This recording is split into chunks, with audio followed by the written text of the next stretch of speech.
1 সেকেন্ডেরও কম সময়ে এটি ঘটে। একটি রক্তনালী ছেড়ে যায়, চাপ হ্রাস পায়, জীবন ধীরে ধীরে বের হয়ে যেতে শুরু করে। খোলা চোখে এটি শুধুমাত্র একটি কাট মনে হতে পারে, কিন্তু আপনার দেহের ভিতরে একটি অ্যালার্ম বিস্ফোরণ ঘটায় যা যে কোনো সাইরেনের চেয়ে শক্তিশালী।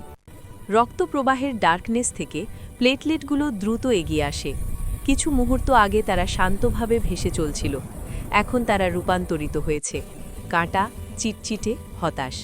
তারা ছিঁড়ে যাওয়া রক্তনালীর প্রাচীরের সঙ্গে আটকে যায়, ঠিক যেমন ঝড়ের সময় জীবিতরা ধ্বংসস্তূপে আটকে থাকে। এটি কোনো দুর্ঘটনা নয়, রাসায়নিক সংকেত আগুনের মতো জ্বলে ওঠে। একটি প্লেটলেট আরেকটিকে আহ্বান করে, তারপর আরেকটি। সেকেন্ডের মধ্যে একটি জীবন্ত ব্যারিকেড গঠিত হতে শুরু করে, যা ভিতর থেকে ক্ষত স্থাপন করে। কিন্তু কেবল প্লেটলেটই যথেষ্ট নয়, লুকানো প্রোটিন সক্রিয় হয়।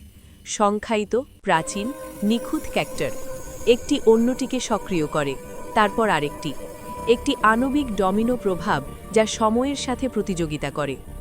অব্যবস্থার কেন্দ্রবিন্দুতে একটি একক অণু সবকিছু পরিবর্তন করে, ফাইব্রিন। অদৃশ্য সুতা প্লেটলেটের মথভৈদ দিয়ে বুনে যায় এবং তাদের একত্রিত করে। যা তরল ছিল তা কাঠামোতে পরিণত হয়, যা বিশৃঙ্খল ছিল তার নিয়ন্ত্রণে আসে। অত্যন্ত ধীরে, তাহলে আপনি রক্তপাত করবেন। অত্যন্ত শক্ত, তাহলে রক্তনালীতে অপ্রবাহ হবে, জীবন শক্তি হারাবে। আপনার দেহ প্রতিদিন এই ঝুঁকিপূর্ণ ধারায় চলতে থাকে এবং ভয়ঙ্কর নিখুঁতভাবে নিজেকে ঠিক করে। যখন ক্ষতটি সুস্থ হয়, তখন রক্ত জমাট বাঁধার প্রয়োজন থাকে না। সেই জন্য দেহ এটি ধীরে ধীরে নিঃশব্দে ভেঙে ফেলে এবং রক্ত পুনরায় প্রবাহিত হয়।